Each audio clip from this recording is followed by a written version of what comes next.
Shut up and sit down.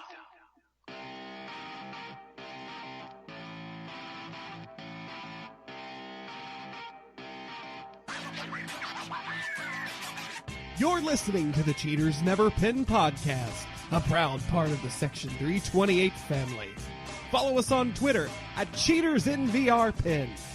Now, live from ringside, it's Mr. Workrate and JC. Well, hello, everybody.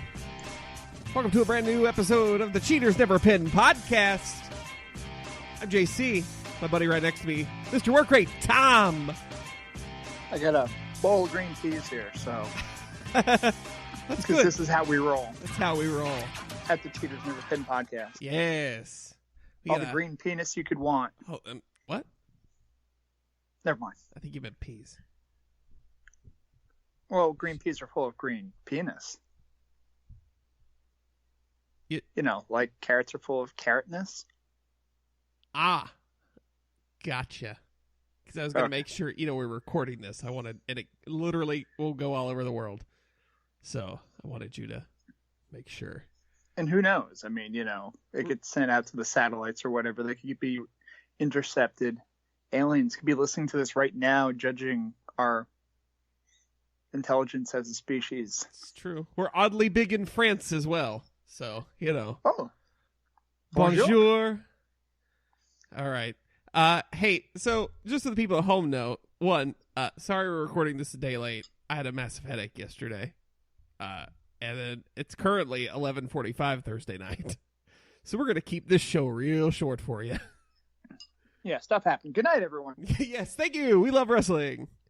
Nope, so we're just going to run down, give our quick overview of Great Balls of Fire, do a quick little overview of the Mae Young Classic roster.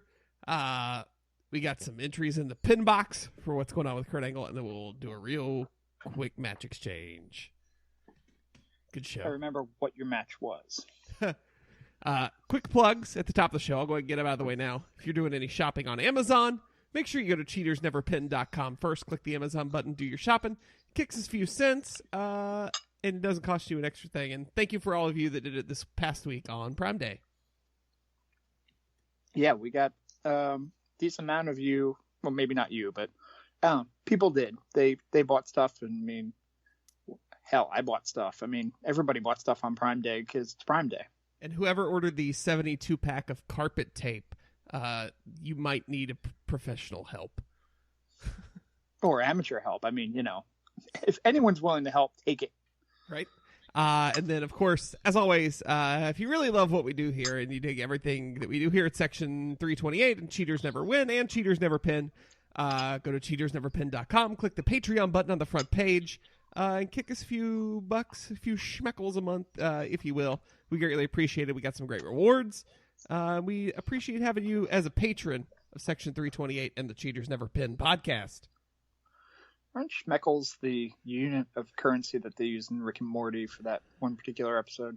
Yes. Okay. Yeah. I always wondered why that stuck in my head, and that's why. Yeah.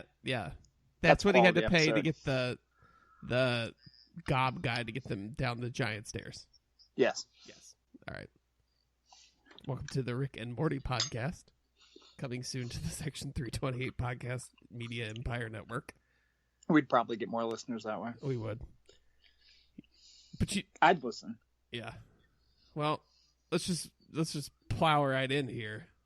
Like Roman Reigns driving an ambulance, we're gonna crash right into Great Balls of Fire, Tom. Segway! Look at that. I was looking for one, and I found it, and I'm very proud. Overall impressions on the Flaming Ballsack pay-per-view. It was better than a Flaming Ballsack, actually. It was. I mean, it was all around a pretty good card.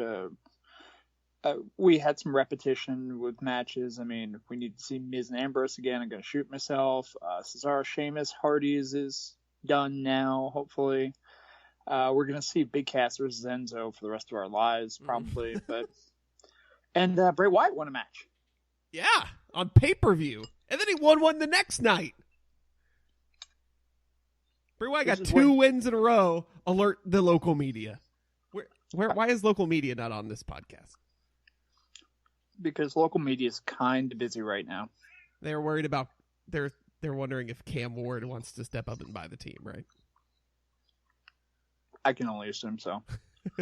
And I was waiting for the Bray Wyatt impression, and you didn't. Well, it's 11. Yeah. Don't worry about it. Yeah. Save it for the other show. Let's run down the card real quick. On the pre-show, Neville defeated Akira Tozawa to retain the Cruiserweight Championship. That was a fun match. It was good. Neville. Do it more. 2 really good workers. And then Titus was there. And Titus is... I know Titus gets a lot of shit. He's really good in this role. It's only taken 4 years, but they've actually found something he's good at. Yep. We covered Bray defeating Seth. He has now beaten him twice in a row because, Raw is rematches. I don't know where any of this goes from here.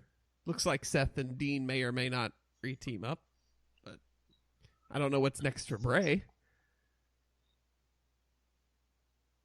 Yeah, that's pretty much what's next for Bray. Big Cass murdered Enzo Amore in 5 minutes and 25 seconds. Enzo dead. Big Cass also with the worst entrance music in history. Yeah, I was watching this without sound at the time, so I still haven't actually listened to the music, and I'm kind of afraid to at this point. Dude, it's just like noises.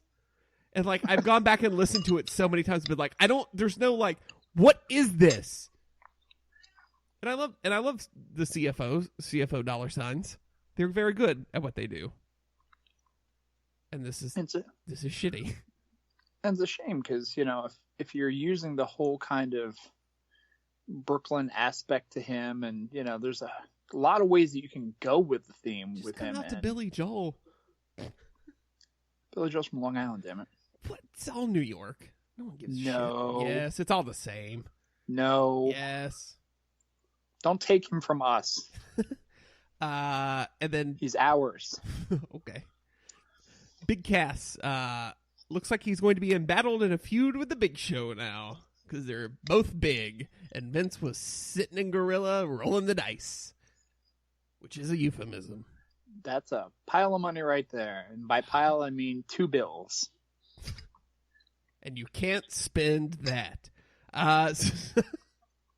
See, that was good. I was happy with that one. Probably the best match of the night, in my opinion. Cesaro and Sheamus retained their tag team titles against the Hardy Boys. Matt needed 9 stitches in the end. Started with the first fall in 18 seconds. Yeah. Yeah, after a big boot. Because we need to piss off the Daniel Bryan fans. Yeah, that's all that was. It was WrestleMania, whatever number it was, all over again. Because heel heat. Yep. But I like the fact that they had a long match, and I don't know how else you would do it. But I mean, when you run one of those marathon matches or Iron Man matches or whatever, it's always the same formula. Heels get early pins, face works their way back, heel takes the late lead, face ties it up with almost no time left, and then you have your actual finish either in the final seconds or in an overtime period. The final fall was at 29:32 in this match. So it's the same script. And first 10 minutes, standard WWE whatever match. Last 20 minutes, spectacular. Matt needed 9 stitches after. But yeah, it was a really good match. I like the finish too. It was really creative. Get the pinfall. Cesaro just kind of powders, runs away from Jeff. Jeff still gets the twist of fate on him. Doesn't make the pin in time. Gets the 1 and the 2, but the clock expires. Does not get the 3. Yeah. It was fun. I really liked it. The Hardys then come out Monday, cut a promo. Jeff says, a lot of people think we're going to fade away and classify ourselves as obsolete. And then Matt says, maybe we're a little broken. So interesting, even though Internet Jeff Jarrett explodes. Jeff Jarrett says on the conference call for Impact this week that they are still in full ownership rights of the broken gimmick. So who knows what's going on there. But interesting. Fuck that owl. Fuck that owl. Also, Matt Hardy liked one of my tweets, and I'm not going to go into the tweet or what sent the tweet, but hey, Matt, you're a good guy. Yeah. Sasha Banks defeated Alexa Bliss by countout after Alexa just, had enough of that shit and left the ring and sat outside for 10 seconds.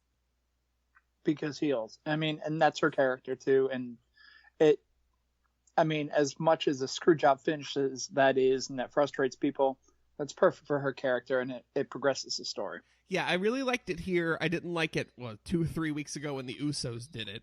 It makes way more sense here with the way she's been constructed, like you were saying. And she is wonderful and can do no wrong. She is 5 feet of fucking fury. I'm going to add another F to it. I don't know what to say about this match because, boy, it's still a thing. The Miz defeated Dean Ambrose and retained the Intercontinental Championship. Hey, and it looks like this feud's still going on Raw. Shoot me in the face. Curtis Axel wears a suit pretty well. Good for him. Bo Dallas pulls off the whole Axl Rose look really good, too. Yeah, I don't know what's going on with that, but why not? He stands out. He does. We had the Mizzies Monday night on Raw in a Miz TV segment, and everyone was fantastic. Maurice breaking down in tears for winning the most beautiful, sexy wife award. It was good. All right, here's the biggest piece of talking we will do about this show. Braun Strowman defeats Roman Reigns in 16 minutes and 35 seconds in an ambulance match. Roman goes for the late spear to spear Braun into the ambulance. Strowman sidesteps him. Roman spears himself into the back of the ambulance, and then Strowman shuts the doors for the win. Let's talk about the match before we get into the post match antics. Okay, I will talk about the finish first. Literally, the man says suffering succotash in promos, but yet he does not, he falls for the easiest cartoon trick of all. Never put that together. Come on, Roman. Bugs Bunny's been doing this stuff since 1947, and you can't figure that out. Oh well. And faces are dumb. Yep. That's why he was so pissed afterwards. Yeah. Don't blame him for breaking out of the back of the ambulance, destroying Strowman, throwing Strowman into the back of the ambulance after, 2 Superman punches, going to the driver's side, ripping the ambulance driver out of the seat, who I guess just sat there for the last 20 minutes. Didn't watch the match or anything. Roman gets in the driver's seat, floors it out of the arena proper into the backstage area, into the loading dock, and then at full speed puts the ambulance into reverse and backs it into a tractor trailer, causing quite the collision. Reigns gets out of the ambulance. Kurt Angle, Jamie Nobleboy, and everybody else is outside yelling at Roman, "What the hell did you just do?" Roman just leaves without saying a word. And then we have to call the Air Force. Yeah. The Air Force firefighters in to get the jaws of life to pry open the ambulance, drag Braun Strowman out. He will not comply, continues to stagger his way out of the ambulance and says, "I don't need your help," and then disappears behind a crate and was not seen Monday night. This was awesome. Yeah. I mean, questionable use of the jaws of life. I don't want those guys saving my life if I'm stuck in an ambulance, I guess.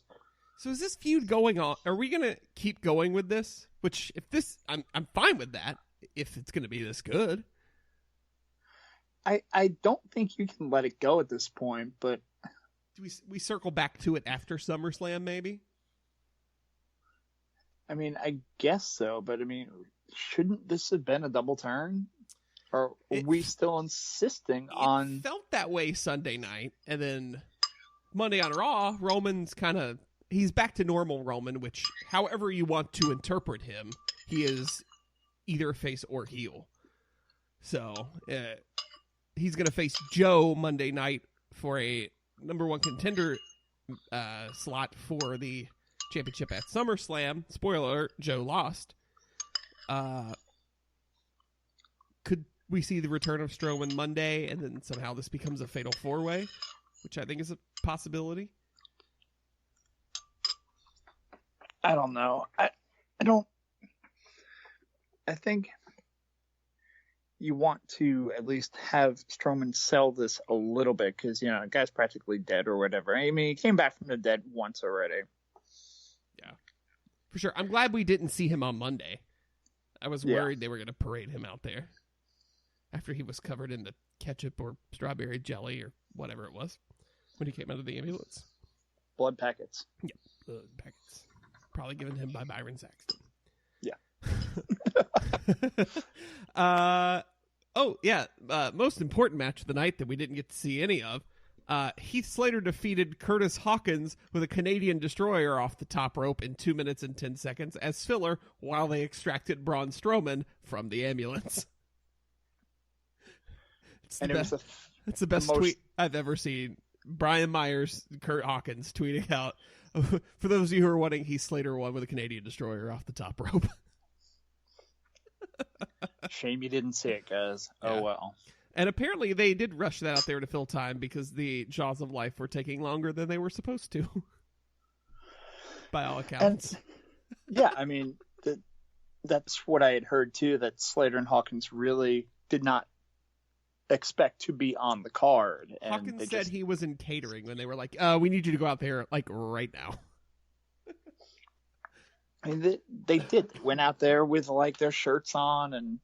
Yep. I mean, Hawkins himself, was like half dressed and they just kind of ran out there and did whatever. And it makes sense to me. Like, you've got to give that for the live crowd to keep them at least mildly engaged. On TV, we're watching the backstage stuff, so it's no big deal. But watching that on a Titantron in the arena, boy, I hate being at Raw or SmackDown and having to watch TV. Yeah. It's never fun.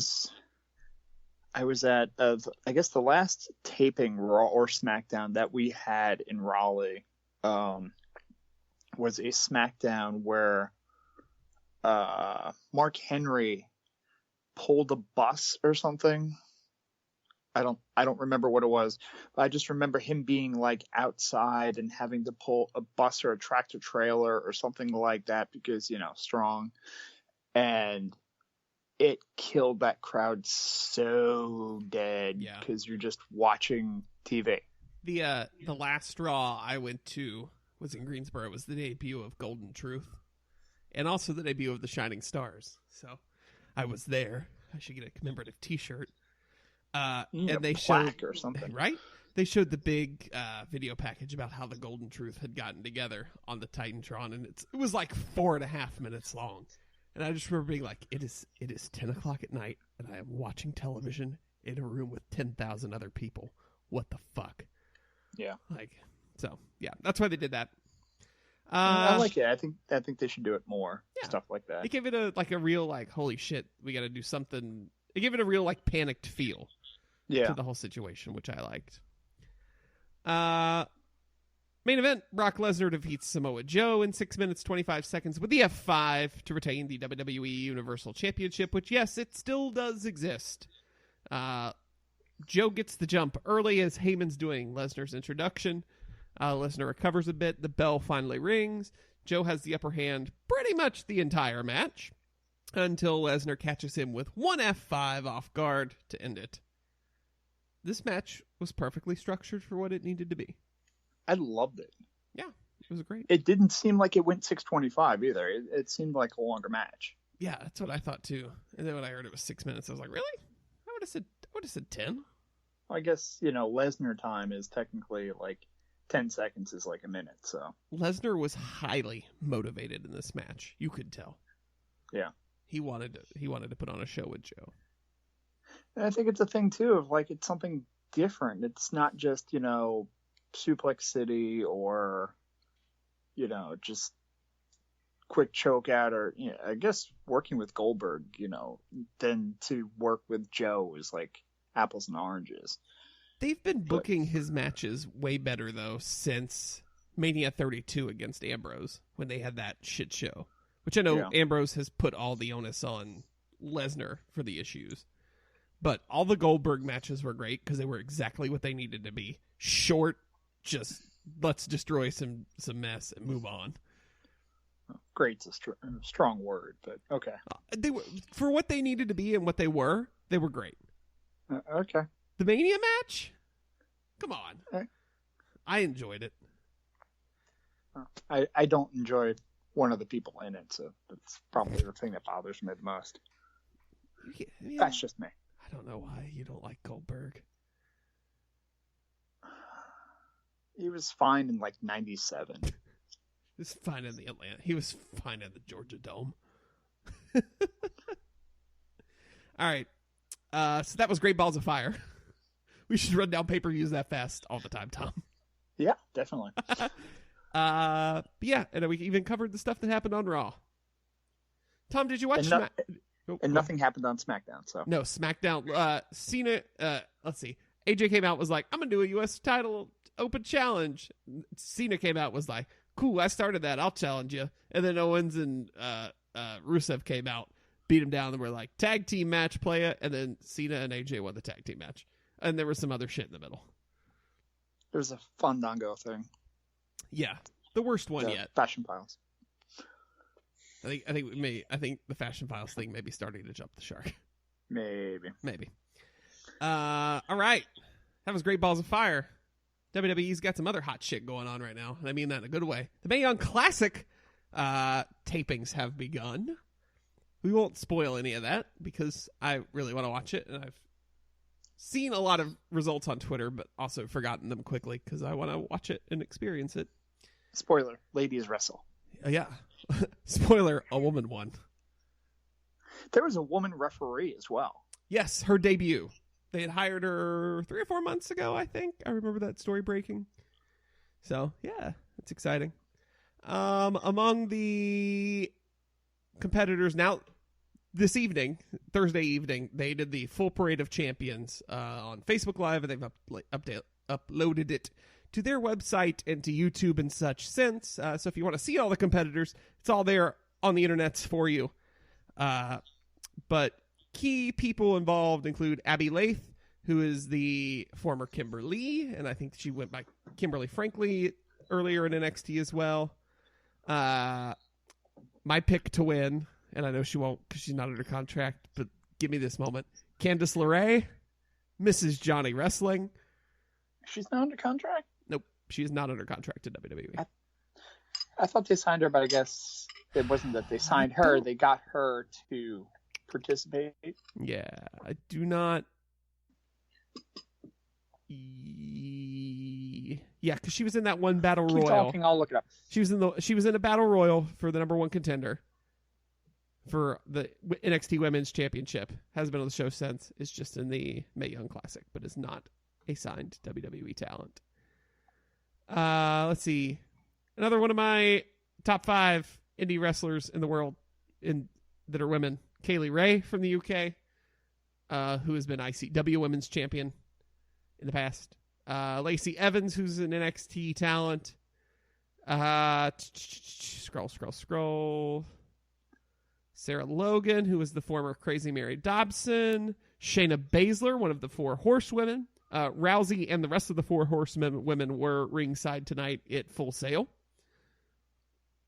Tessa Blanchard, daughter of Tully Blanchard, girlfriend of Prince Puma / Ricochet. Toni Storm, the Progress Women's Champion. And then I think most importantly, the one people are kind of most excited about, Kairi Sane. I guess her NXT name is, she went by Kairi Hojo before, but it's Kairi Sane or Sane. I'm not sure how they're pronouncing it because I was watching the Parade of Champions on mute. But big tournament. 16 women already eliminated tonight. So if you want to know, you can look. Oh, and Alundra Blaze joined the commentary team, by the way. So it's Lita, Jim Ross, and Alundra Blaze. Okay. Yes.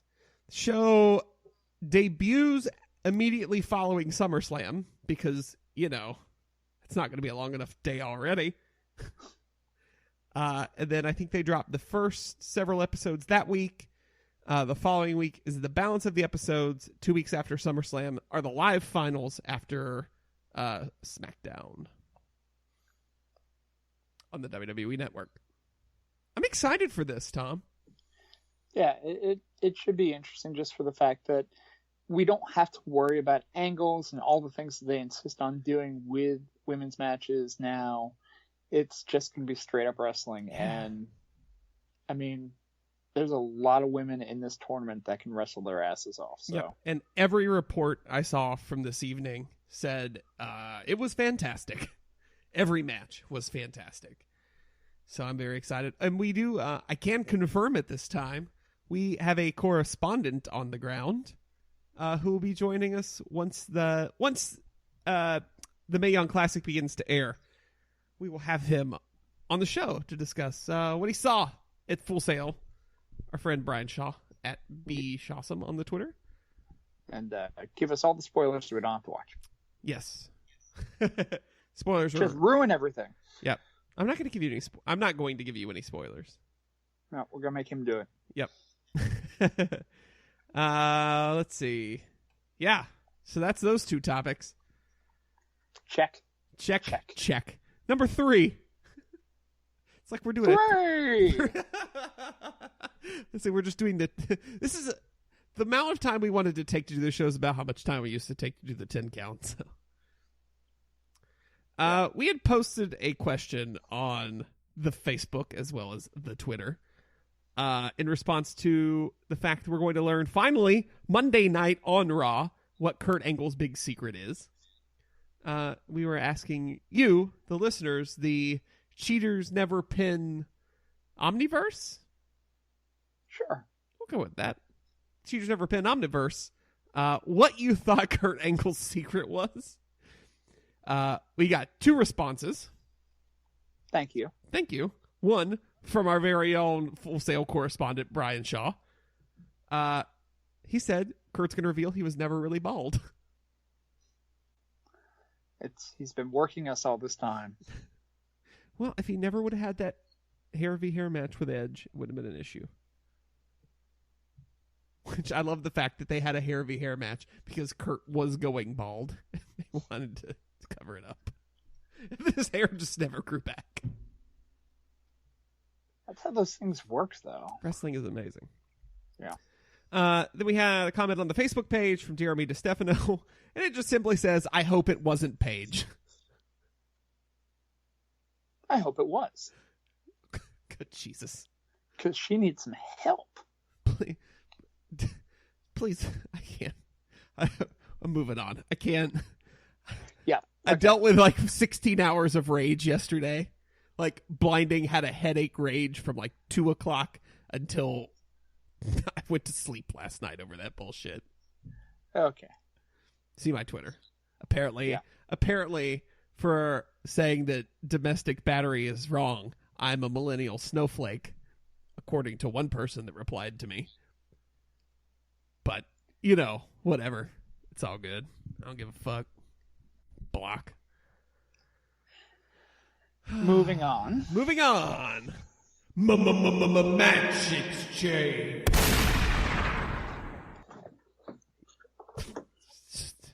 Did I just blow you out of your seat? I realize I have to get up because I need my notes. Oh, okay. I'll go first then. While you do that. Tom, you gave me last week for the match exchange MSG taped house show match from back when they used to do those things between the Brain Busters and the Rockers. I didn't take any notes on it, but this is old school tag team wrestling I absolutely love, and this was that. Like, we told the great story of these young, fast up-and-comers really getting it in on Arn and Tully. It really being able to one-up them and be one step ahead of them at every turn until they cheat to win. because Hebner was in the match. Old Hebner, Earl Hebner was the referee, so, of course his back was turned at the wrong moment. Probably because he was selling merch out of his trunk. But more than likely. Yeah. But I really enjoyed it. Again, it's not a, crazy, it's not a Young Bucks match, so it's not crazy high flying like, holy shit, I wrote down all these spots to go through, Tom. Just really, really well worked. Young Shawn Michaels is always a treat. Jannetty is always a treat. And Arn and Tully are goddamn American icons. 3.5 stars. Okay. Yeah. I still can't find my notes, but I'm going to freestyle it here for I like that. the amount that I can remember. So you gave me an empty arena, an empty Nope. Tokyo Dome match. There you go. I need to specify this. So, having given you the empty arena match, I thought, all right, well, empty Tokyo Dome, same kind of deal. No, it's not really the same type of deal. Because No. for the empty arena match, you had an empty arena with a wrestling ring and all that type of thing. The empty Tokyo Dome was, they had just played baseball yesterday, and it's still kind of that way. Yep. So we have the two workers, Suzuki and the other one. Yep. I just know Suzuki because that hair, man. You can't mistake it. Yeah. Which I assume is not just cut that way. It's just the pattern that his hair grows in. Right. So they get introduced, and the one dude who isn't Suzuki, like when he gets introduced, proceeds to run around the bases because, of course. And then Suzuki comes in, shows off his Neverweight title, and they start to get ready, and they start yelling at each other. And I cannot remember her name, but a woman wrestler comes out and proceeds to, I'm assuming, sing the anthem? I think that's what it was. Or So- try to sing the anthem is So- the way it should be phrased. Yeah, so she goes to sing a song, and because of the whole baseball thing or whatever, we assume it's the Japanese national anthem, which she begins to sing, but the two wrestlers are yelling at each other. So she proceeds to get in between the two of them and sing louder, to which they start yelling. So she starts singing even louder and like pushing them apart. So off key as well. It's not Yes. good singing. No, it was not meant to be good, and it got worse. So fight. We're doing like leg takedowns and arm bars on turf and dirt because no ring. I don't remember seeing a referee at any time. There was one. Okay, I don't He's the remember one had to seeing keep him. calling him safe. Oh, right. Okay. So there's grappling, there's whatever, then they start to go into the crowd, and by crowd, I mean the stands, not the actual crowd of people, although there are several photographers and media types and camera people and that type of thing. They go into back areas where they run into several wrestlers who make cameos. I assume they're wrestlers, just people that seem to be coming out of nowhere. There was a fat dude that wanted to get involved and keeps getting thrown down staircases. They are all DDT talent. I've read that before. There was a dude who got bumped into a janitor that suddenly like threw down his mop in Andy Bernard like fashion to reveal himself as being a wrestler. Then he started to fight. There was a guy who ran up to them not to them, but ran up to other officials. It seemed like with like fistfuls of money, begging them to, I don't know, presumably let him into the match or let him into the promotion or something. To which Suzuki pretty much like attacked him, took all of his money, and like kind of split the money with the guy that he was fighting, and then kind of wanted it back, and they started fighting again. Found the fat guy again, threw him down the stairs again. They were in the stands when a lovely woman who was selling beer just happened to be passing by, because despite the fact that this is an empty Tokyo Dome, we're still selling beverages. Well, yeah. The dome has to be fully operational.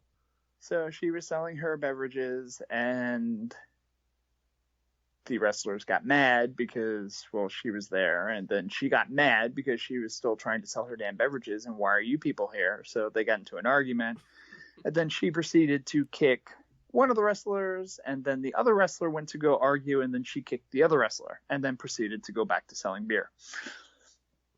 Because this is what happens in this match. They go into a small staircase where they then proceed to, we find in another camera view, the fat dude who's like sitting in the most loneliest way, seemingly dejected because he had been thrown down too many flights of stairs, and he is sad. And we were made to feel sad. And then we can hear the guys fighting down the staircase. So we know it's going to happen. They're going to run into each other. But then cut to sad fat guy again. Then to the fighting. Then to sad fat guy.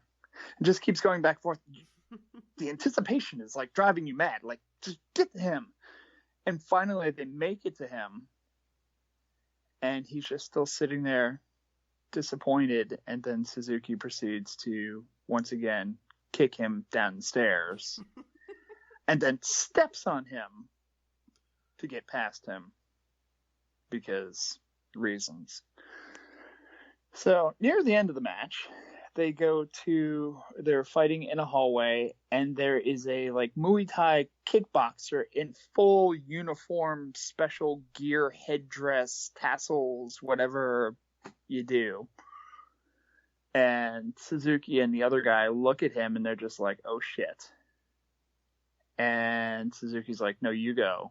And the other guy's like, no, you go. And they're like pushing each other, trying to like get them to run into him. And then finally Suzuki pushes his opponent into the kickboxer guy, who gives him the sweetest little gentle kicks, which he has to sell for murder because, well, if the kickboxer, I guess the kickboxer actually felt like, if I actually kick you hard, you're going to die.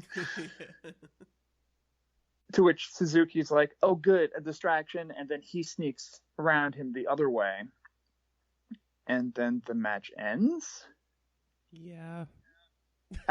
But not until like the other guy got past the kickboxer, and they're just like, okay, we've escaped the dome. Yep. Had to escape the dome, apparently. So watch it. Yeah. Tom's incredible description of it, as incredible as it is, still doesn't do it justice.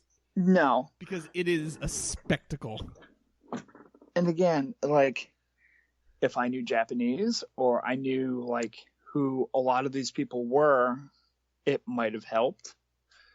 Because again, these are just random people. And I feel this is something, I know we're doing an actual card for the Drunk Cast. I feel as if we need to throw that match in there as well. Okay, we can do that. Because, I mean, I follow wrestling and I don't understand it. You need to put strangers who don't even watch wrestling and make them watch that shit. Yeah. Someone's going to get an aneurysm watching that. Oh, jeez. Star rate me. 2.479 out of 3.5 stars. Ooh, okay. Because that match made no sense, so that rating will make no sense either. All right. Well, this week for you, I have a primer for the Mae Young Classic for you, Tom. Okay. From the UK, I have Toni Storm versus Kaylee Ray. Be sure to put that online because I usually end up looking for these matches and I will. I end up texting you like an hour before the podcast going, what was the match again? It will be linked on the post with this podcast at cheatersneverpin.com. As always, it's always there, Tom. I don't go to our website. Vote of confidence. But yeah, it's good. Two of the best women. I don't need to go there. I live it, man. Live the gimmick. What you got for me? Well, speaking of aneurysms, oh God. I guess it was last week or earlier this week, was the anniversary of the passing of Shinya Hashimoto, who passed away. He was a former New Japan Pro Wrestling wrestler and a former IWGP heavyweight champion. He passed away at the age of 40 from a brain aneurysm. He wrestled for New Japan for a while, went through their system, went through the dojo, then ended up kind of going off on his own and forming the 0-1 promotion, which he ran for a little while back when there was we went from the two promotions set to when you had All Japan and New Japan and then Noah, and then the 0-1 came out and people started wrestling for different promotions and all, but but he was still kind of in the prime of his career when he passed away, and it was sad and unfortunate. So what I did was, first of all, he's fascinating to watch for me because watching him in the 90s and my little internet boardrooms and chat rooms and all that type of thing, we used to call him Fat Japanese Elvis. Because in comparison to every other Japanese wrestler, he was a heftier guy. He wore these pants that went up a little bit and kind of hide his gut a little bit, and went down and were like bell bottoms. And he had the long sideburns and kind of this feathered mullet kind of deal going. And he just had his own look, and it was pretty cool. But he was a stiff kick thrower.